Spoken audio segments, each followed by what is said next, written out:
Halo. Halo, shalom, Oh, shalom halo. Kak. Yes, halo. Senang bisa ketemu. Ya, senang bisa berjumpa dengan KL. Ya, ya. Panggilannya KL ya. Ya, L aja, Pak. Ya, L. ya, oke. KL, sebelum kita mulai, kita doa dulu aja ya. Oke. Iya, ya. Tuhan Yesus, terima kasih Tuhan untuk kesempatan pada malam hari ini. Saya bersama dengan KL dapat ngobrol santai Tuhan, membagikan tentang kebenaran firman-Mu juga Tuhan. Urapi setiap kami ya Tuhan, supaya perbincangan ini bisa menjadi berkat bagi anak-anak muda. Amin, Dan amin. urapi juga video ini supaya koneksi juga lancar dari awal hingga akhirnya. Terima kasih Tuhan, kami serahkan sepenuhnya ke dalam nama Tuhan Yesus. Amin. Amin. Ya, Amin. Oke, ya. ya. Halo. KL, bagaimana kabarnya? Saya cukup sehat, habis olahraga, jadi masih Wah, belum mandi, jadinya ya gitulah. ya. Hari sendiri gimana? Sehat? Ya, puji Tuhan sehat. Ya. Baguslah. Kak, Ya. KL posisi di mana? Saya posisi di Jakarta. Saya di tepatnya di Jakarta daerah bagian selatan. Jadinya ya begitulah. Jakarta lagi nggak terlalu macet, jadinya saya cukup senang. Halo semua. Ya, Gitulah. ya, Kok selamat. hadir di mana? Saya di Surabaya, KL. Oke, Surabaya. Iya. Jakarta bagaimana? Sudah normal kembali? Jakarta tetap tinggi, cuma maksudnya memang perekonomian kan harus berjalan, jadi tetap Iya, social distancing harus tetap digalakan, semua harus tetap rapi, semua harus tetap jaga jarak, semua harus ya saling saling menghormati satu sama lain lah. iya, Masker itu iya. membantu, ya, masker, cuci tangan, semua harus tetap sesuai protokol lah. Tetap, Ini iya, kita bukan waktunya untuk egois, kita harus tahu diri iya, maksudnya. Kita aja iya. lu penyakit, jadi Iya. Oh. Kalau ibadahnya KL di mana? saya Pelayanan di di mana? saya di gereja saya terdaftar kepejabatan saya di New Wine International Church. Jadi dan itu pun gereja Oh, tempat saya melayani sampai sekarang. Saya juga masih iya, membangun sebuah komunitas namanya Influence Ministry. iya, Ada afiliasinya juga. Terus saya juga lagi bangun sebuah akademi namanya Ngegas Tapi Sayang Akademi. Ya, ya, itu kalau daerah pelayanan saya masih punya bisnis sedikit karena bisnis saya masih jalan untuk bantu-bantu aja. Ya, bisnis musik mm, lah. Ya, paling itulah iya, sekilas. Hmm. iya, iya, iya. Berarti sama Kak Christopher Tapiheru juga ya di Newen. Oh iya, sama Christopher Iya, iya. Tapiheru, ya. Ya. Wow, luar biasa. Eh, Backgroundnya KL ini sebenarnya apa? Memang terjun dari awal backgroundnya ngikuti orang tua sebagai pendeta atau ada background yang lain? Oh enggak, sebenarnya background saya tuh tadi di sekuler. Saya di sekuler cukup lama, dari belasan tahun lah. Saya di industri Ya. sekuler, saya di industri musik, saya nulis lagu, saya bikin jingle, saya tidak kepikiran untuk jadi hamba Tuhan sama sekali. Eh, Wow. tetapi beberapa tahun terakhir ini Tuhan kayak kasih sebuah visi yang baru, Tuhan kasih sudut pandang yang baru yang bikin saya nggak bisa tidur dan akhirnya saya tahu saya bisa aja cuekin, tetapi kalau misalnya saya cuekin saya nggak bakal bisa hidup tenang seumur hidup saya. Iya. Saya jalanin aja.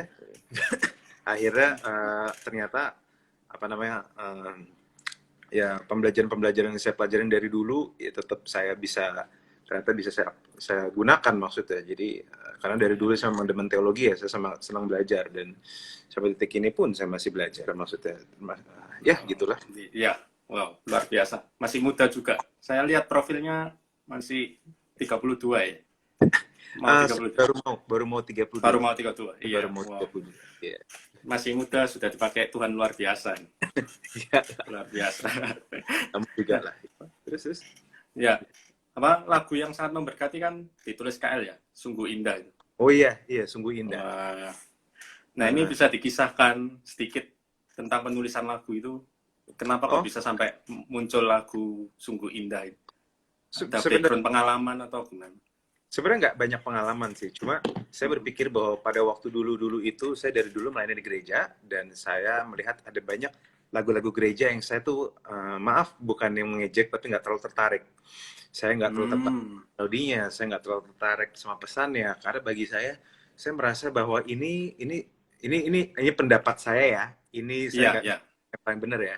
Saya merasa bahwa pada waktu itu tahun 2009, 2008, 2010 terlalu banyak lagu rohani yang selalu bicara tentang me, tentang saya. Me, Hmm. aku dan dia dia walaupun kesannya ada Tuhannya, tetapi sebenarnya terlalu manusia yang jadi pusatnya. Dan saya tidak tertarik dengan pesan-pesan itu. Saya tidak tertarik untuk saya nggak menikmati sama sekali.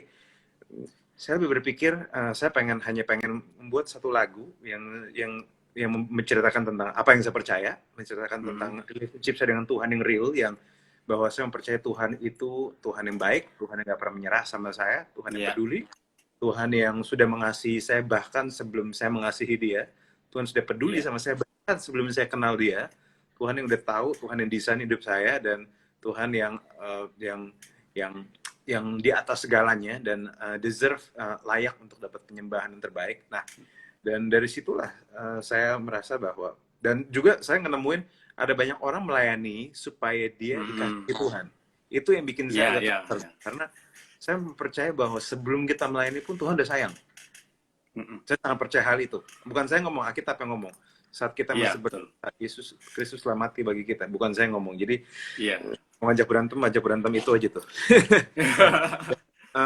Saya menemukan, dan akhirnya itu yang saya gumuli, itu yang saya pakai istilah inkubasikan di hati saya bertahun-tahun saya nikmatin itu, dan akhirnya ada satu momen akhirnya lagu itu keluar dan ya saya lagu itu ya jadi seperti itu, jadilah lagu itu cukup menyenang. Saya tidak pernah berpikir lagu itu akan meledak karena saya lebih tertarik untuk membuat lagu yang menceritakan apa yang saya percaya aja. Jadi kalau kamu berpikir bahwa ini lagu akan meledak, saya nggak berpikir itu, kan saya nggak peduli maksudnya.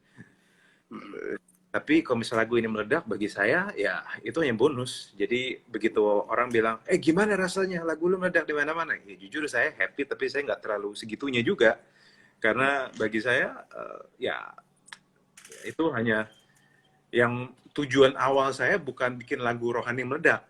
Tujuan awal bikin lagu penyembahan yang menceritakan apa yang saya percaya itu. Jadi tujuan awalnya meledak-meledak udah tercapai. Iya. Berarti awal pembuatannya berarti berdasarkan motivasi ya. Berarti KL ini kalau membuat lagu itu berdasarkan motivasi. Berarti nggak mencari popularitas. Jadi popularitas ini ada bonus dari Tuhan gitu ya. Soalnya yang saya temukan adalah popularitas sama sekali nggak membantu saya. Popularitas sama sekali tidak, bahkan cenderung kadang suka nggak ada gunanya juga. Tapi mungkin gara-gara saya tulus dan saya nggak terlalu peduli sama popularitas. Tentu gini, tentu bukan berarti nggak suka popularitas, bukan berarti saya nggak pengen dihormati ya. Semua orang pengen dihormati secara proper, secara layak, secara manusia biasa, di atas karyanya, dihargai atas siapa dirinya. Tapi kalau kamu berpikir bahwa saya pengen jadi mendunia atau meng-Indonesia, saya nggak kepikiran sama sekali. Bahkan saya nggak peduli sebenarnya. Dulu saya sebelum jadi hamba Tuhan, saya ini di dunia entertainment, di industri musik dan entertainment. Kalau mau terkenal, mendingan saya tetap stay di situ. Ya, semua betul. Posisi itu teman-teman saya maksudnya. Saya pun, waktu udah jadi hamba Tuhan pun, saya sempat nulis lagu sekuler dan meledak juga kok, dua-duanya. Jadi bagi saya, walaupun lagunya galau banget ya, tapi meledak dan dikenal orang. Jadi kalau cuma mau cari ketenaran, saya mendingan di situ. Di rohani, apa tenarnya sih? Ya. Nah, ketika membangun karya seperti itu, Kak, dulu pernah nggak merasa minder atau rendah diri? Wah, kalau aku membuat karya seperti ini, orang lain kan membuat karya yang lebih menarik lagi. Bahkan yang membuat karya ini lebih terkenal dari saya. Kan saya ini masih anak muda terlebih lagi. Nah, pernah nggak merasakan hal-hal seperti itu? Kadang-kadang. Karena saya tahu bahwa saya memulai semua apapun yang saya bangun ini dari nol. Memang tentu baik pada waktu di dunia sekuler maupun di dunia industri pelayanan pun, saya tetap merasa bahwa saya bukan siapa-siapa. Saya bukan orang yang suka mendompleng nama orang tua saya, dan sampai detik ini pun kami jarang sekali kalau berjujur pelayanan bareng. Karena saya memang tidak tertarik untuk bisa dibilang untuk ke jalur mereka. Saya memilih saya cuma mikir kalau misalnya memang ini Tuhan yang taruh saya di sini, ya biarlah saya stay di sini. Biarlah saya lakukan apa yang saya lakukan di sini. Dan ya puji Tuhan, ternyata Tuhan dia tidak di dunia pelayanan ini Tuhan tidak mengecewakan saya, ternyata memang saya kayak dipanggil di sini, jadinya sampai detik ini apa yang saya bangun lumayan jadi. Saya nggak bilang saya yang paling jadi, cuma Iya. ya lumayan lah maksudnya. Saya Iya, iya. kalau sedih dari ya saya bicara di banyak tempat, saya punya akademi, saya nulis lagu, dan orang-orang bilang ada, walaupun yang paling penting saya tuh visinya saya cuma satu, saya mau bangun orang. Saya cuma bangun orang. Wah. Dan saya merasa bahwa kalau di industri musik entertainment, saya cuma menghibur orang, saya tidak membangun mereka. Saya ngerasa bahwa itu tulisan saya kurang cocok maksudnya. Jadi ya udah, saya lebih banyak di belakang layar. Kalau industri musik dan entertainment, saya banyakkan di pelayanan aja, karena saya puas, saya bisa bantu orang, saya bisa share orang. Ya gitu. Saya. Nah, membangun orang ini berarti memakai yang tadi yang KL cerita awal tadi ya, pakai influencer apa tadi itu, yang buat akademi seperti itu, atau Karena melalui musik juga? Karena gini, ini yang saya pelajari, bahwa membangun sesuatu itu nggak bisa sekali. Saat kita mengerti bangun, itu harus ada sisi berkali-kali. Jadi nggak cuma sekali. Jadi kalau kamu nggak bisa misalnya cuma dengar khotbah langsung berubah, itu tidak mungkin, hampir nggak mungkin. Kamu harus dengar, kamu harus belajar, karena yang siapa kamu adalah apa yang kamu lakukan berulang-ulang. Jadi saya pikir gimana cara saya membangun sesuatu yang bisa bikin saya membangun orang bisa mengatakan hal sama berulang-ulang. Dan saya pikir, udah awalnya dimulai dari pelayanan. Nggak salah dong maksudnya. Jadi bagi saya musik hanya sebagai alat untuk menarik perhatian aja. Dan kebetulan di sekuler influence masih cukup besar. Saya nulis dua lagu galau sih maksudnya, tapi ternyata puluhan juta. Nomor satu judulnya Lebih Dari Egoku, yang kedua Sedang Sayang-Sayangnya, dan ternyata itu orang ternyata cukup kena banget, dan akhirnya itu ternyata juga, dan itu lagu meledak justru pada waktu saya sudah melayani. Jadi itu menarik sekali. Jadi itu bukan peninggalan pada waktu saya masih di sekuler, enggak. Itu justru pada waktu saya fokus melayani, malahan Tuhan membuktikan bahwa, kalau saya membuka jalur kamu, itu kayak seakan-akan Tuhan kayak ngasih ke saya, kalau saya membuka jalur kamu itu gampang, tapi kamu cuma perlu setia aja. Ya gitulah. Gitu. Iya. Oke. Nah, tema malam ini kan kita membahas tentang minder ya, Kak? Iya. Sebenarnya minder ini apa sih menurut KL? Iya. Pertama, ini yang saya pelajari. Rasa-rasanya semua orang pernah minder. Termasuk saya rasa teman-teman yang di nonton IG Live ini pernah minder. Termasuk mungkin Aris juga pernah minder. Iya, merasa pernah, pasti. Ya. Kita semua pernah merasa minder. Tapi kalau boleh saya jujur, saya kadang meneliti. Minder itu dari mana sih? Ya. Karena yang saya ingat pada waktu saya kecil, Haris pernah kan lihat anak kecil, kan kayak anak kecil kayak pede-pede aja. Iya. Dan kayak dan kayak ngeliat sesuatu tuh kayak senang. Jadi ini yang saya pelajari. Saya jarang melihat ada anak kecil dari lahir minder. Iya. Jadi kita belajar untuk minder. Jadi ngerti ya? Iya. Kita belajar untuk minder, kita belajar untuk khawatir. Karena dari kecil kita nggak pernah khawatir kok. Nggak pernah, ya. Kita ngeliat orang kadang pemalu, tapi begitu pas bayi, saya ingat kalau pertama-tama mungkin kita pemalu, tapi begitu kita sudah mulai kenal orang itu, kita jadi nyaman. Iya. Bagi saya minder itu orang belajar untuk khawatir, orang belajar untuk minder. Kita tidak dari lahir minder, kita tidak lahir dari lahir khawatir. Kalau dari apa yang kita lihat, mungkin saya bisa salah. Nah, tetapi apa sih yang bikin kita minder? Yang bikin kita minder, ini yang saya rasa. Karena kita nih banyak, tapi yang paling bikin minder itu biasanya itu apa kata orang sih. Karena binatang nggak bisa bikin kita minder, tumbuhan juga nggak bisa bikin kita minder. Yang sering mengeluarkan kata-kata yang menyakitkan, menjatuhkan, itu manusia. Iya. Jadi gini, saya mau share sedikit, dan teman-teman mungkin kalau misalnya ada di sini teman-teman mau catat, silakan catat. Gini, kenapa kita minder? Karena ada masalah dengan cara kita menghargai diri.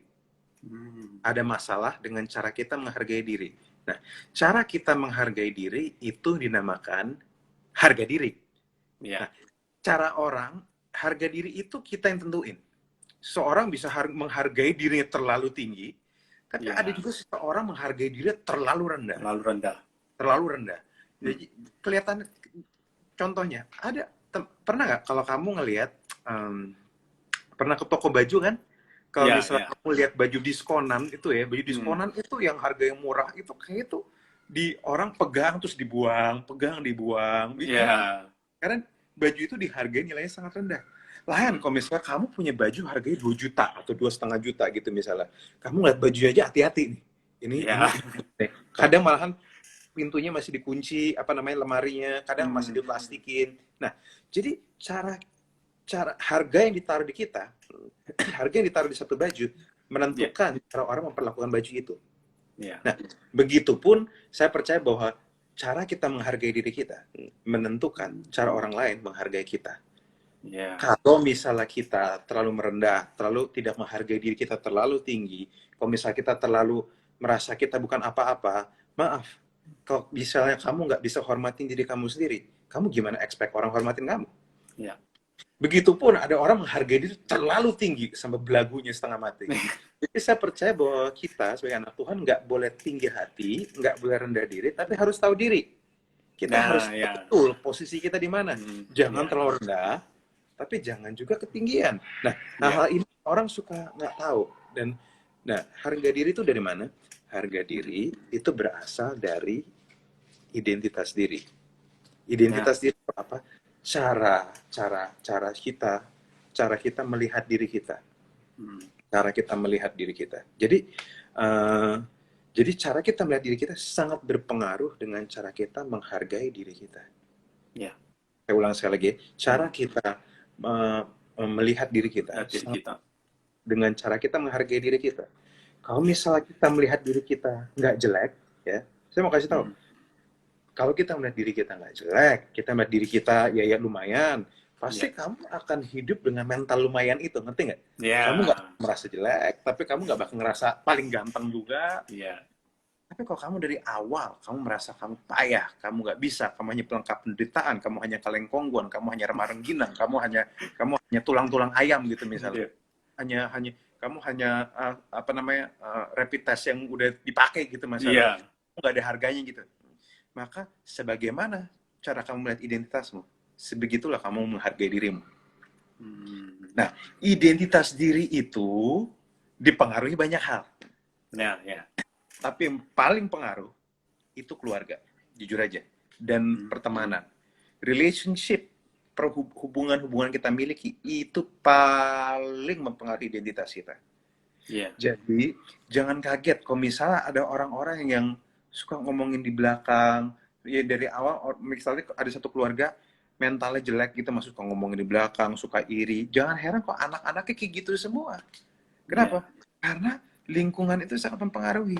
Perkataan orang sangat mempengaruhi. Karena ini yang saya pelajari, Haris. Semua orang akan selalu bisa cari kelemahan orang. Jadi saya punya teman saya baik banget. Teman saya baik, orangnya, kamu bayangin sih, cowok ganteng, musisi jago, terus dia kuliah di luar negeri, baik, ngomongnya perkataannya halus. Tapi ada loh teman saya bilang gak suka sama dia. Gue gak suka sama dia, terlalu baik. Iya. Jadi saya mempelajari bahwa tampaknya kita ini memang sering diserang dengan begitu banyak ketidaksukaan. Nah, makanya heran itu bikin kita jadi orang yang maaf ya lebih minder. Bikin kita kalau kita nggak bertahan ya, kalau dari kecil kita direndahin terus, nggak heran kalau kita jadi orang-orang yang menganggap diri kita rendah. Karena orang-orang yang kita percaya, keluarga kita nganggap kita rendah. Iya.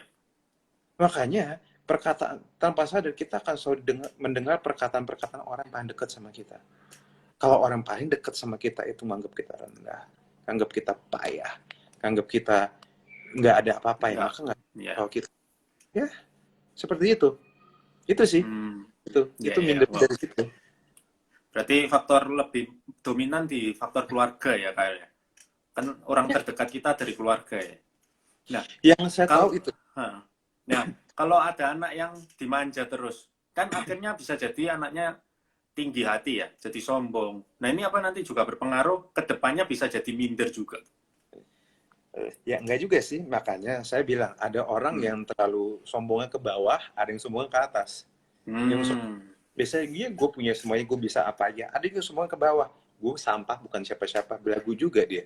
Karena bagi saya duduk belagu, karena mereka itu mereka berusaha membanggakan, satu membanggakan kelemahannya, satu membanggakan kekuatannya. Jadi padahal sebenarnya kebanggaan kita harusnya Tuhan, bukan kekuatan kita. Nah, makanya saya selalu percaya gini sih. saya tahu bahwa di antara kita ini lebih banyak dengar pendapat orang. Kita gini, setiap hari kita sering banyak dengar suara di kuping kita. Ya, betul. Kita banyak dengar pertemanan, keluarga, masalah banyak yang nggak enak. Kalau saya Ya. boleh buka Alkitab ya. Ya. Ini di Ayub 4 ayat 1 sampai 8. Ini saya menarik deh. Ada temannya Ayub. Ayub kan abis kena kejatuhan Ya. pulung ya. Dia semua Iya. hartanya habis, anaknya habis. Habis. Yang paling nyebelin malah masih ada istrinya kan. Iya. Yang bagus-bagus tuh dibuang sama Tuhan. Yang paling nyebelin malah ditinggalin, kan nyebelin Iya. kan. Maksudnya apaan sih kayak gitu kan. Nah, tapi ada yang menarik dari kata Elifas nih. Ini saya bakal share ya. Kesalkah engkau bila orang mencoba berbicara kepadamu, tapi siapakah dapat tetap menutup mulutnya? Sesungguhnya engkau telah mengajar banyak orang dan tangan yang lemah telah engkau kuatkan. Jadi si Elifas ini ngakuin bahwa Ayub tuh orangnya baik, suka encourage orang, suka berderma. Nah, yang keempat, ayat 4, orang-orang jatuh telah dibangunkan oleh kata-katamu dan lutut yang lemah telah kau kokohkan.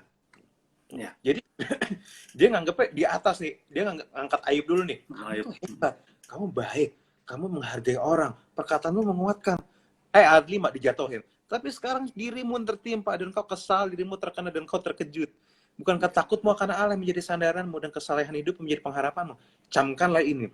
Siapa binasa dengan tidak bersalah, di mana orang jujur dipunahkan. Yang tak kulihat ia bahwa orang membajak kejahatan dan menabur kesusahan, ia menuainya juga.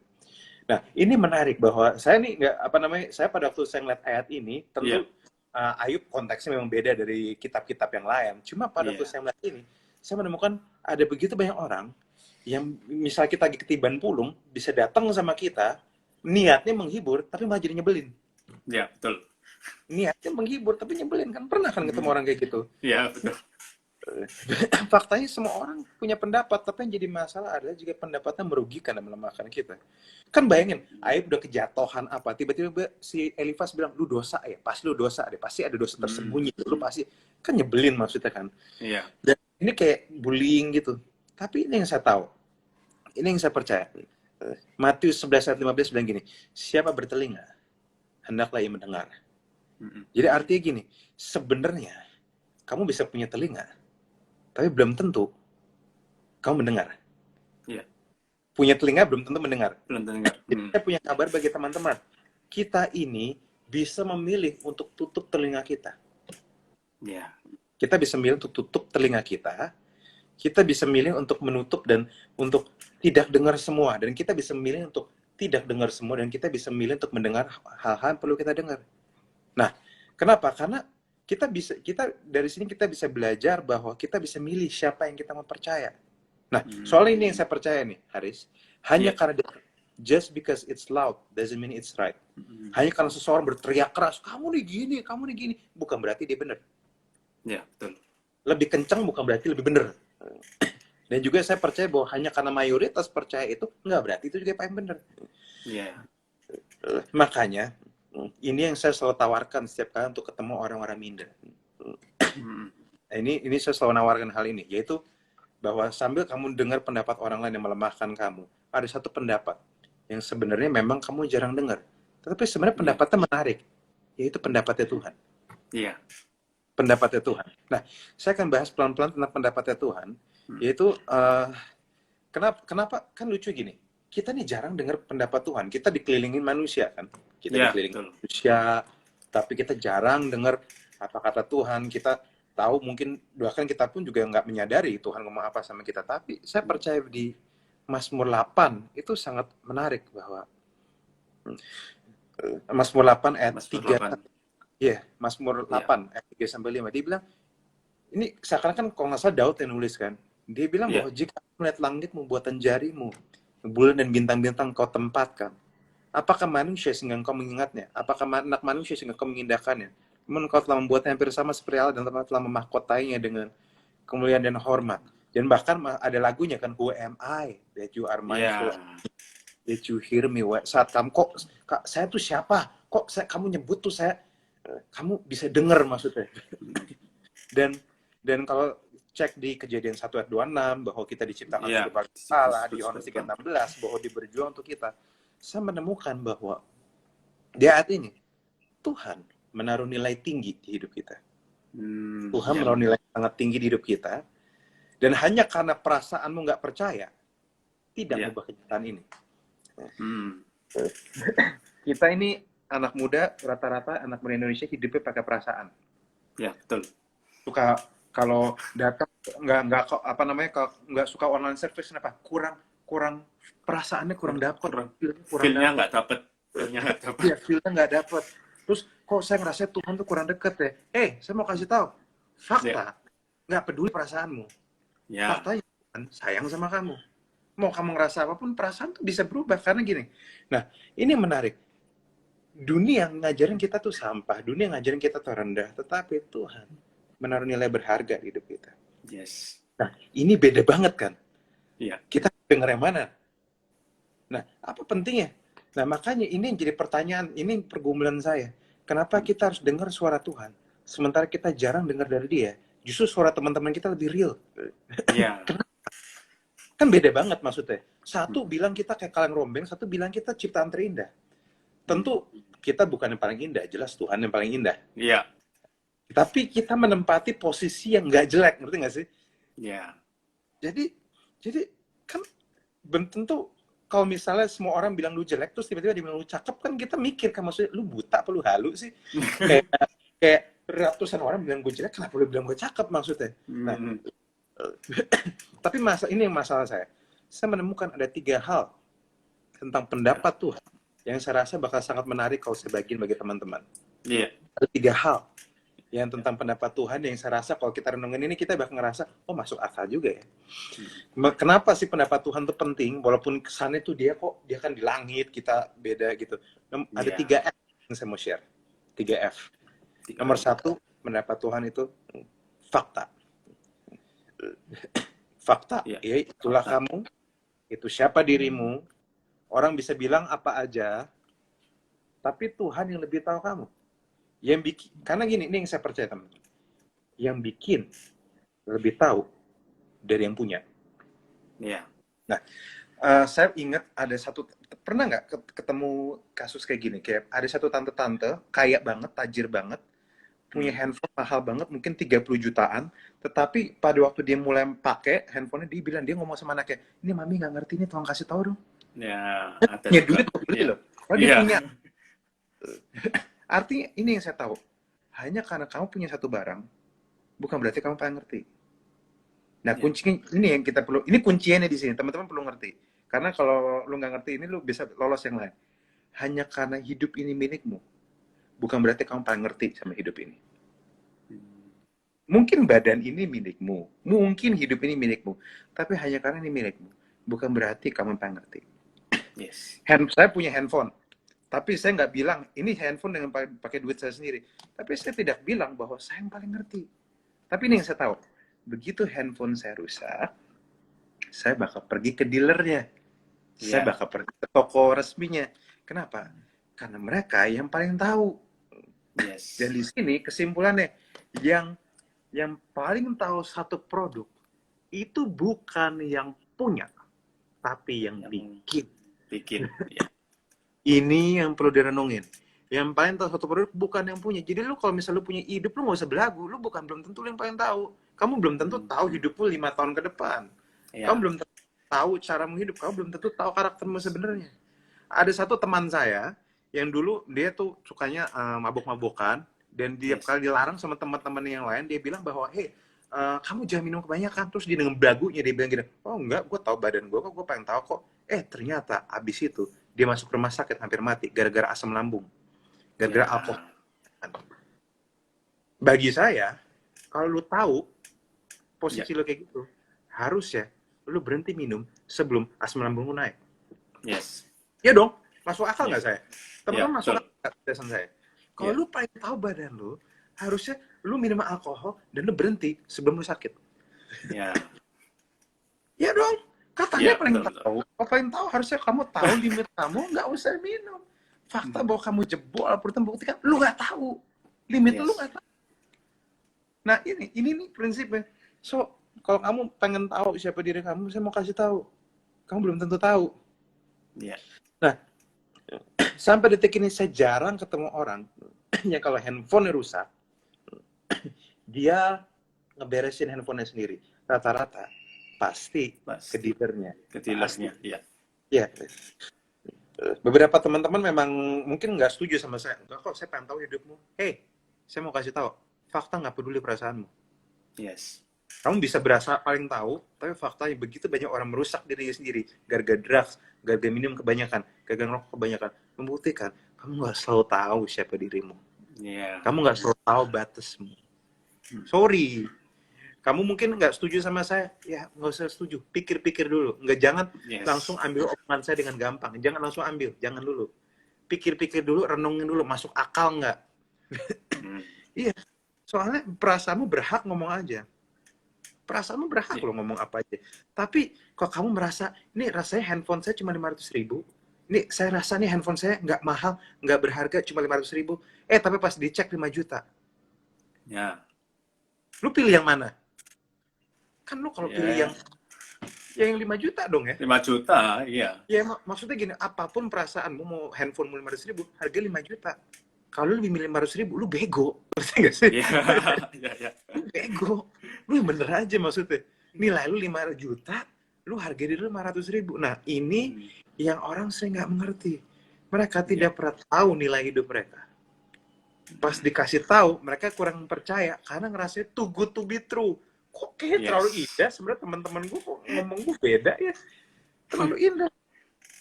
Iya, masalah. Nah, makanya ini yang saya mau kasih tahu. Hey, saya nggak peduli perasaanmu, kamu lagi merasa minder atau enggak, kamu lagi ngerasa tai apa enggak, ngerasa nggak punya duit atau enggak ngubah kenyataan. Tuhan mengasihimu, Tuhan melindungimu, Tuhan nggak pernah nyerah sama kamu, Tuhan di pihakmu, Tuhan bersamamu, Tuhan ada di dalammu, dan dia betah tinggal sama kamu. I don't care about the feelings. Saya nggak peduli perasaan kamu. Kamu bisa ngerasa minder, telan itu baik-baik. Yes. Jangan gini, kamu realitanya kamu dikasihi, perasaannya kamu nggak merasa dikasihi, yang diikutin realitanya, jangan perasaannya. Perasaan tuh gampang berubah. Ini saya aja nih Haris ya. Iya. Setiap orang itu, apalagi setiap perempuan tuh perasaannya gampang berubah. Apalagi setiap bulan ada satu momen di mana mereka bulan berdarah, yang tiba-tiba mereka jadi beringas. Yang tadi alus-alus, yang tadi manis, tiba-tiba pas PMS langsung senggol bacok. Iya. Senggol bacok, langsung emosinya, ngomong pelan digas.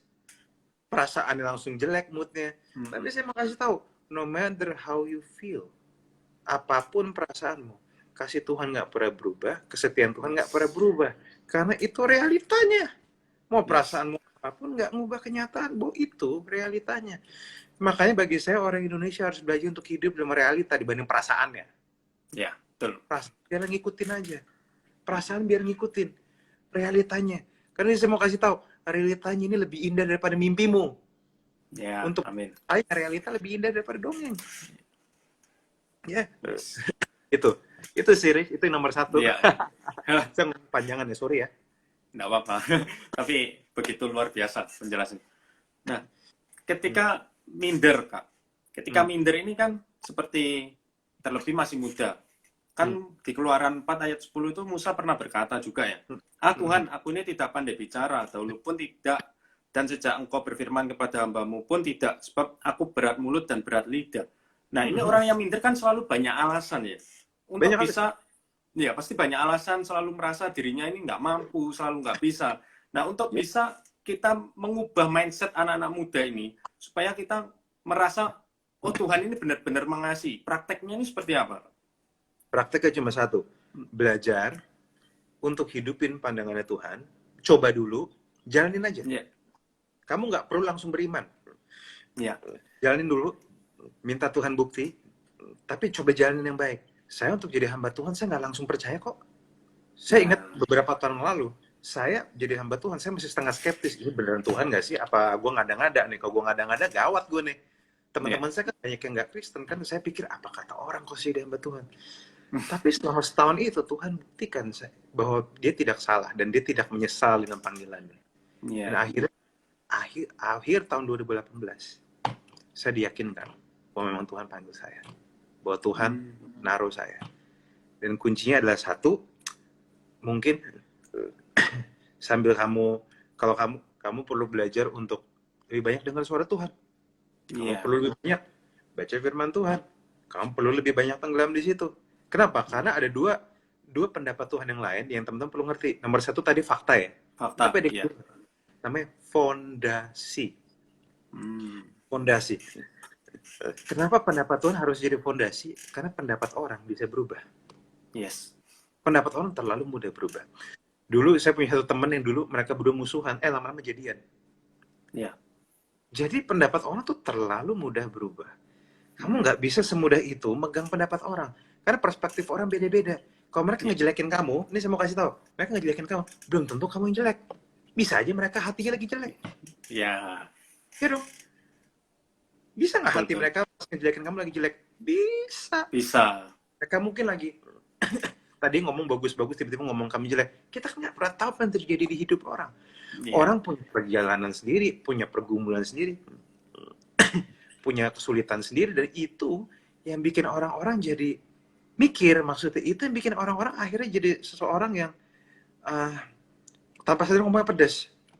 Ya. Jadi kata-kata orang tuh jangan terlalu dibaperin, karena memang nggak sepenuhnya benar, karena pada waktu mereka mengucapkan itu masih banyak faktor yang lain.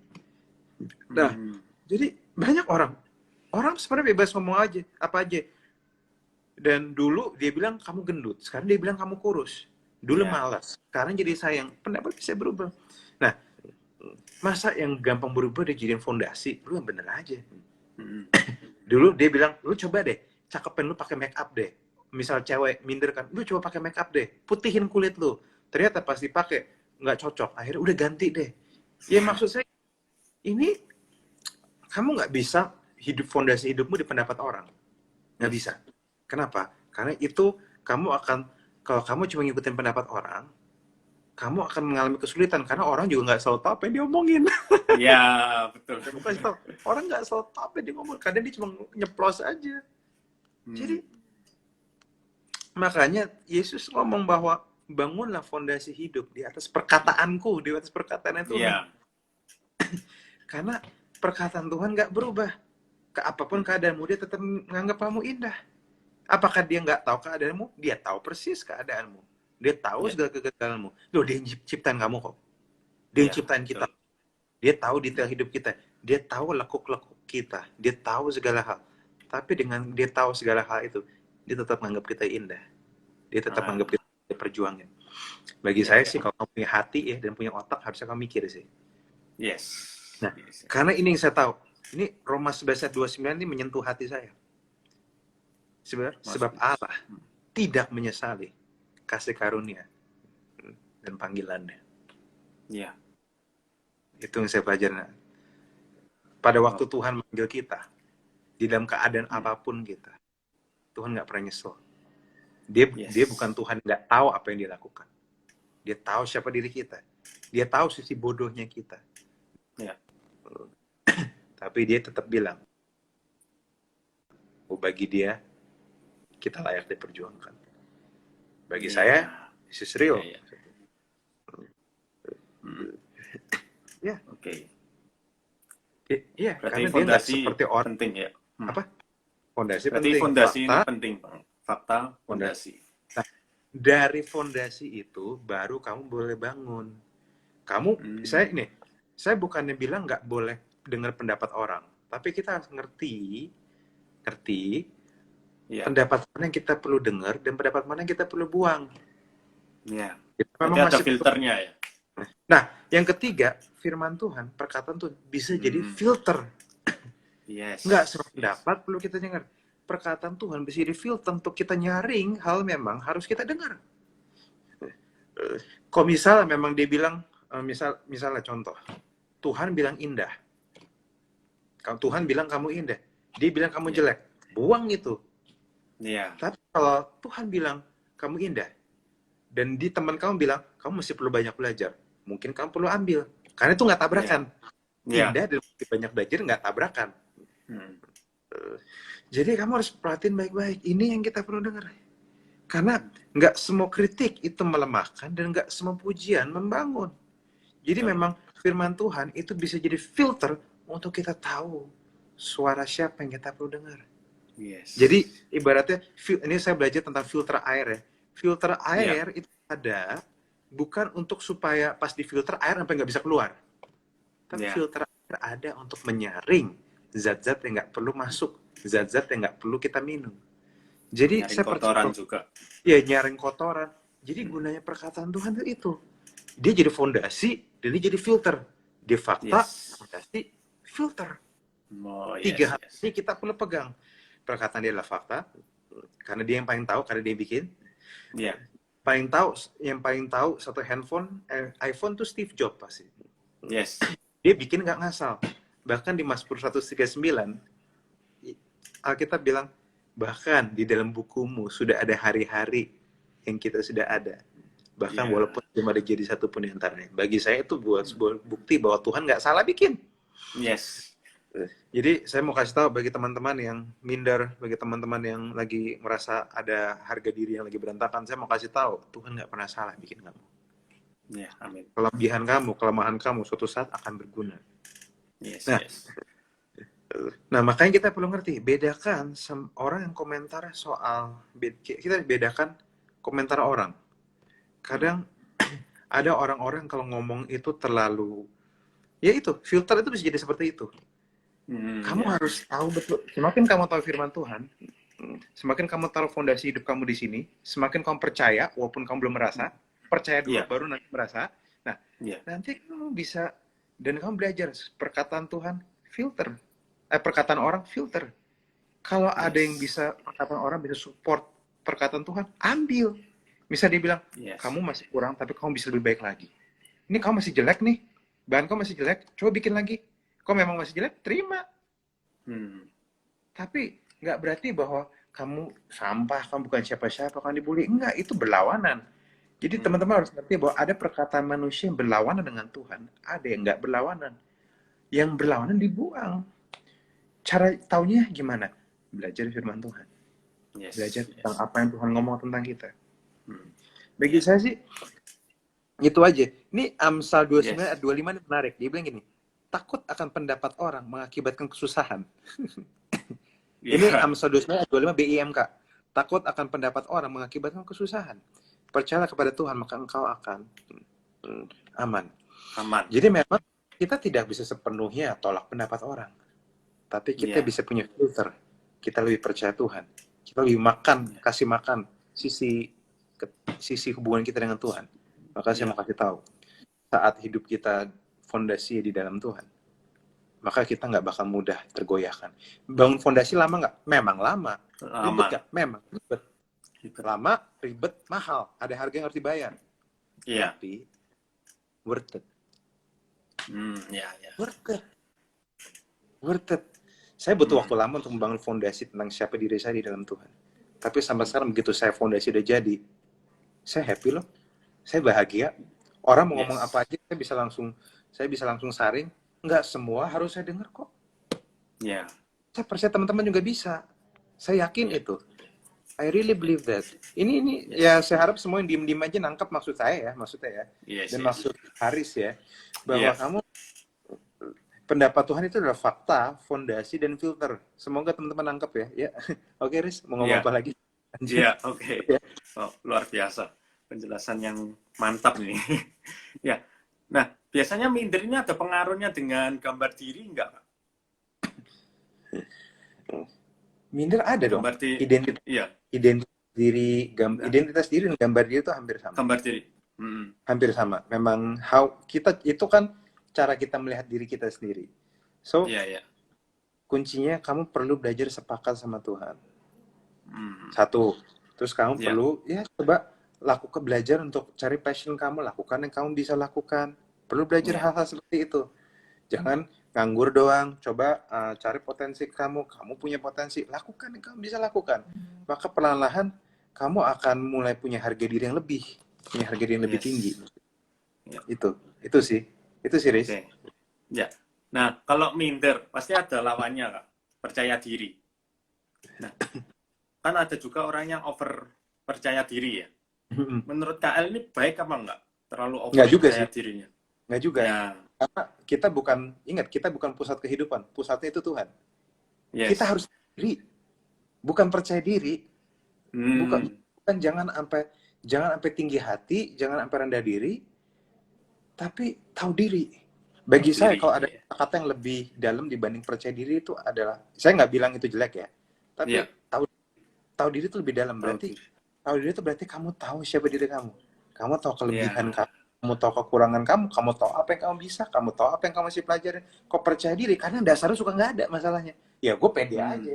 Ya, Iya. ya silakan sih sekali-sekali nggak apa-apa. Cuma kalau PD-nya nggak ada dasar kan ntar kamu dipermalukan sendiri. Gitu aja sih. Iya, iya, iya. Nah, ini misal Kak, kalau ada pendeta yang menubuatkan kita, terus akhirnya membuat kita merasa percaya diri terlalu berlebihan. Nah, ini kan berarti kita lebih percaya ke perkataan pendeta itu dibandingkan dengan firman Tuhan. Padahal kan pendeta juga sejalan dengan firman Tuhan pastinya. Nah, ini menyikapi hal seperti ini bagaimana? Gini, kalau dari saya, kamu dinubuatin bagus Iya. ya, jalanin dulu. Karena panggilan yang bagus pun tetap susah. Saya jadi Iya. hamba Tuhan. Walaupun kesannya bagi orang saya juga heran, ternyata orang nganggap saya nggak jelek-jelek banget. Ternyata mereka menganggap suara saya oke dan sebagainya. Mereka nganggap pesan yang saya sampaikan tuh kena sama mereka. Tapi untuk saya sampai sini, perjuangan saya cukup banyak. Banyak harga yang saya harus bayar. Jadi, hanya karena masa depanmu cerah, bukan berarti nggak ada harga yang harus kamu bayar. Bukan berarti nggak ada kesusahan. Jadi, bagi saya, kalau memang kamu ngerasa itu, ya jalanin dulu aja. Kita buktikan. Oke, lu ngomong bagus, ya jalanin dulu aja. Iya. Kalau sesuai sama firman Tuhan, jalanin. Bagi saya sih, saya simple itu. Karena gini, hamba Tuhan juga bisa salah. Iya, betul. Dan harus ya Tuhan juga, maksudnya Tuhan pada waktu kamu baca Alkitab lagi, kamu konfirmasi lagi, mungkin kamu perlu konfirmasi orang-orang dekat sama kamu. Harusnya kalau memang dari Tuhan, harusnya itu semua cocok. Harusnya. Iya. Jadi coba aja dulu maksudnya.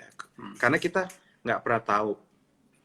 Panggilan Tuhan itu sedikit unik. Panggilan Tuhan itu, dia nggak pernah jelas di awal. Iya. Dia nggak pernah jelas di awal. Tapi dia selalu bilang, follow me. Jalan aja. Iya. Jadi Ya, kita itu harus sih. tetap jalan dulu aja. Tapi kalau kenyataannya nggak terjadi apa yang dikatakan hamba Tuhan, ya kita nggak boleh kecewa juga ya pastinya. Ya nggak apa-apa ya, manusia yang ngomong kok. Iya. Santai aja. Iya. Namanya juga coba. Mencoba tuh nggak ada salahnya. Mendingan nyoba daripada nggak nyoba. Ya itu sih. Oke. Nah, ketika KL dulu, KL ini kan saya anggap multitalenta ya, seperti di bio-nya itu ditulis writer, leader, composer, communicator.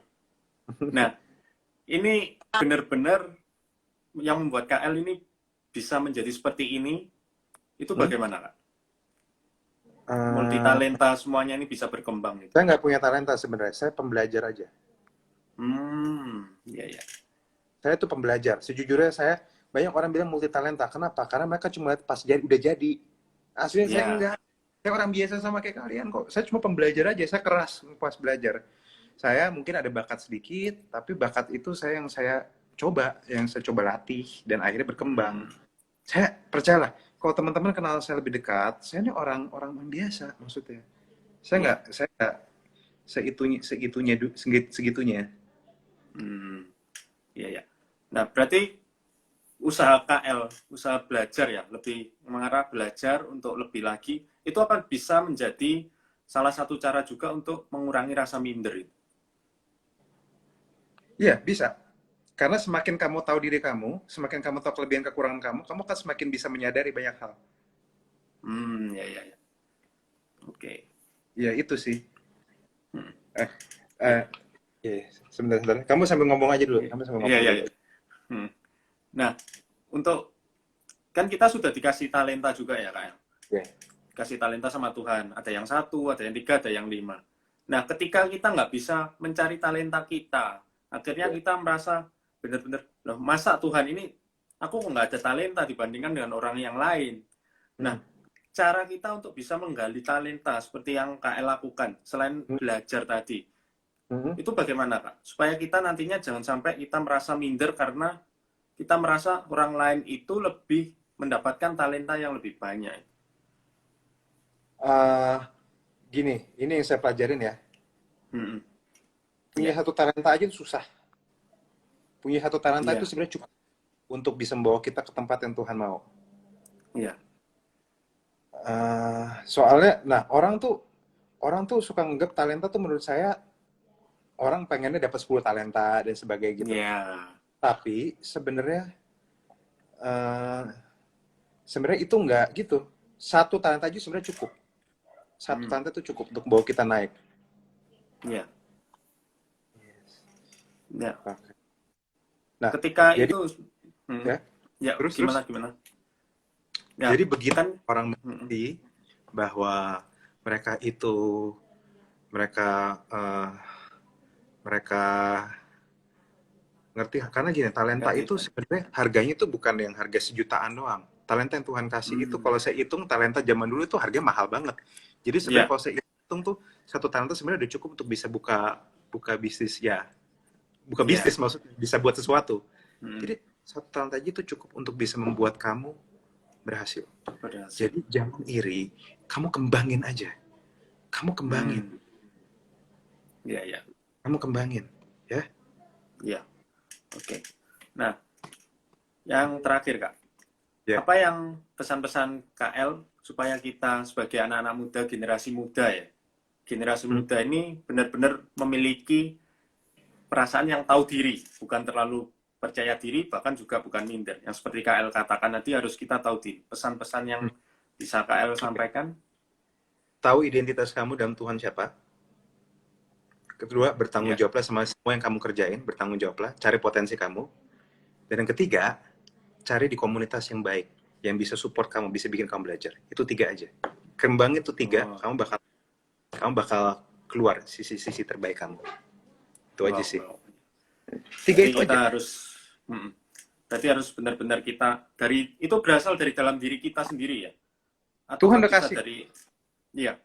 Maksudnya kalau kita nggak ada kemauan melakukan apa yang KL pesankan itu, kan kita nggak bisa berkembang juga pasti. Nggak bisa. Berarti harus ada komitmen dari dalam diri kita ya. Betul. Tapi sadarilah bahwa Tuhan sudah kasih yang kamu perlukan. Kamu tinggal kerja aja, kamu tinggal jalan aja. Udah itu aja sih. Sesimpel itu.